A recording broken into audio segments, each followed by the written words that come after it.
Hi guys, my name is Rachel and today I'm here to do my February wrap up. This is all the books I read in the month of February. I'm a little bit late uploading this, but listen, it's happening anyway. So I read 4 books in the month of February, which, as I said in my January wrap up, that is the minimum amount of books I'd like to read, so I just about reached it. Without further ado, let's get into the books I read in the month of February. The first book I read in the month of February is The Great Hunt by Robert Jordan. This is the second book in the Wheel of Time series. If you don't know, the Wheel of Time series is a 14-book long epic fantasy series. It is absolutely fantastic. It definitely takes inspiration from Lord of the Rings. There is a lot of similarities between this series and Lord of the Rings from what I've seen so far, specifically in the first book, The Eye of the World. This book is great. I really enjoyed this one. I think I might have liked it slightly more than the first book. I can't talk too much about this book because I don't want to spoil anything, but this series follows a variety of different characters, Rand being probably the main character, and then we've got Mat, Perrin, Moraine, Lan, etc. There's a whole variety of different characters. It's great. This story follows our characters and they're on a journey to find the Horn of Valir. There were definitely things about this book that I liked more than the first one. I think the plot in this one was a lot better, but one thing I didn't like about this book was the fact that Lan, who is probably my favourite character, he was barely in this book. He was in it for like maybe a chapter and that's it, and it was just really annoying. I loved him so much in the first book. He was just fantastic. He's basically like Aragorn from Lord of the Rings. He's just so similar but in a good way, in Robert Jordan's own kind of way, and I just really love him as a character. So when he didn't appear much in this one, I was disappointed. Also, my other favourite character, Perrin, wasn't in this one as much as I'd like either. Both Lan and Perrin were definitely in the first book a lot more than this one, so that is one thing I didn't really like about this book.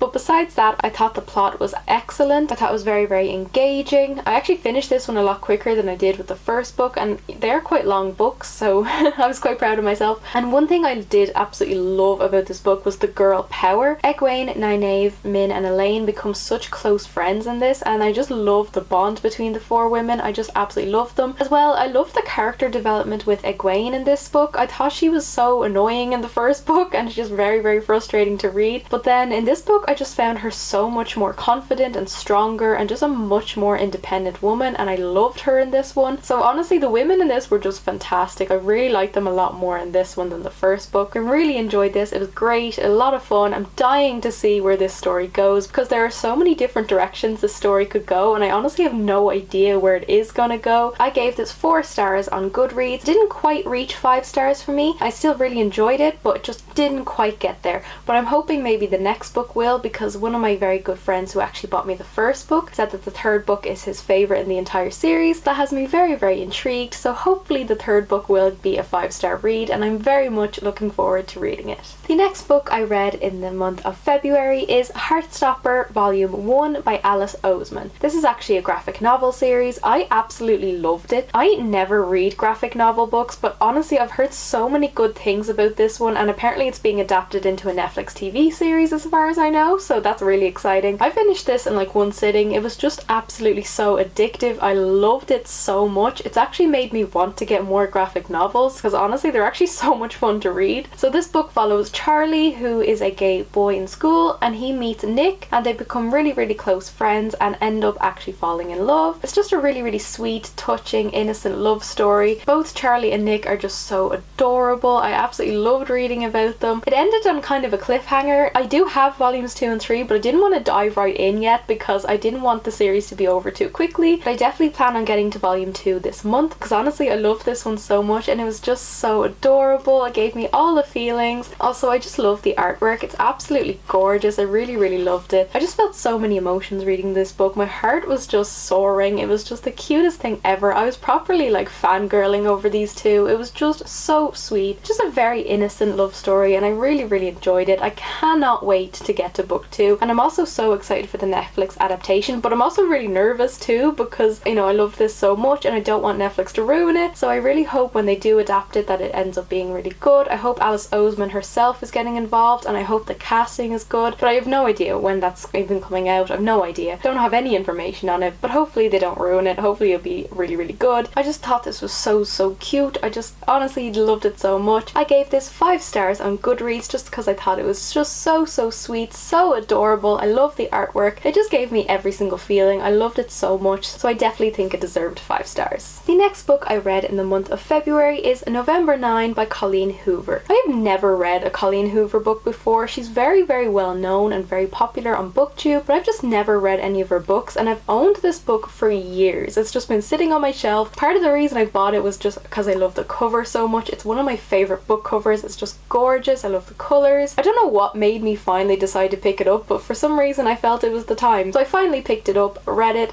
and honestly, this book was crazy, and not necessarily in a good way. It was just a very strange story. It was interesting in the fact that it was actually quite addictive. Like, I couldn't really put it down. It was really engaging, but the story itself was just a bit far-fetched and a little bit ridiculous, and the romance was a little bit too much as well, and that's coming from me. I am a sappy, hopeless romantic. I love cheesiness. I love like Disney movies. I love all that kind of cute romance. So for me to say this was over the top is saying something. This book follows Fallon, who is an aspiring actress, and 2 years previously she had been in a house fire with her dad, and her dad got out okay, but she has burns all over one side of her body. So our book starts off with Fallon meeting with her father, and basically her father's just being horrible, saying that she won't make it as an actress because of her burns on her face, and she has to be like attractive to be an actress, things like that. And then Ben, who is sitting nearby, overhears this conversation, and he comes over and pretends to be her boyfriend just to kind of keep the dad off Fallon's back, and that is the start of them hanging out for the day. So Fallon is moving to New York the following day, so it's not like they can really see each other again, but they make this pact that they are going to meet once a year on November 9th. They're not going to have any contact in between, no social media, no texting, no phone calls, nothing. They're only going to meet at this same spot every year on November 9th, which I actually thought was a really interesting idea. A bit ridiculous, but actually quite interesting and different. So basically they do meet up every year on November 9th, and they do start falling in love, but a lot of things get in the way. This book has a very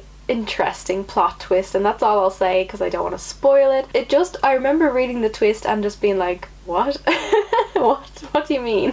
What? Yeah, this book, while it was engaging and quite addictive, I just thought it was just ridiculous. It was just so over the top. Even the romance, like, Ben is just insanely romantic, like to the point where I was a bit like uncomfortable almost. And I also found Ben to be a bit manipulative in some ways, so I just wasn't really crazy about this book. I actually gave it 2 stars on Goodreads, probably my lowest book of the year so far, which is not great, but it hasn't stopped me from wanting to give Colleen Hoover's other books a try, because I have read in some of the reviews for this one that even other people who didn't like this book ended up actually loving some of her other books, so I definitely plan on giving more Colleen Hoover books a go, but this one just wasn't really for me. It was addictive, but not quite the story for me. The final book I read in the month of February is A Court of Silver Flames by Sarah J. Maas. As I've said in previous videos, Sarah J. Maas is one of my all-time favourite authors. I've read every single book she's released minus Crescent City. I haven't quite gotten to that one yet, but as soon as this one came out, I bought it and I just read it straight away. I absolutely loved this book. It was absolutely fantastic. I have a full review and spoiler discussion on this book, so I will link that in the description below if you want more of my thoughts. So because I have a full review, I won't go too much into this one, and I obviously won't spoil it here. So this book does follow Nesta, who is Feyre's sister. Feyre is the main character in the A Court of Thorns and Roses trilogy, and this one follows her sister Nesta. This is all about like fae and magic and fantasy, and it's just amazing. It is a adult book, definitely. If you are only into YA, I definitely wouldn't read this book because there is a lot of sexual content in it, and I mean a lot.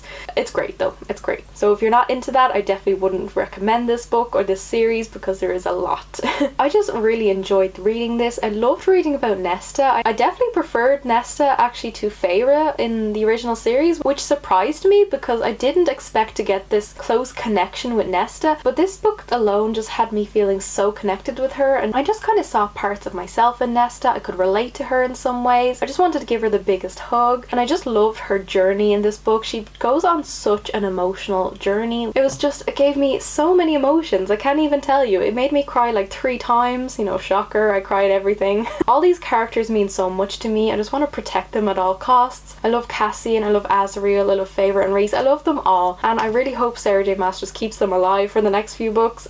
I just loved it. I honestly cannot say enough about this book, and it's just amazing. The romance, the emotional journey, the friendship, the sexual content, it was just fantastic. I loved it all. It was great. Definitely one of my favorites of the year, if not my favorite. I think it might actually be my favorite of the year so far.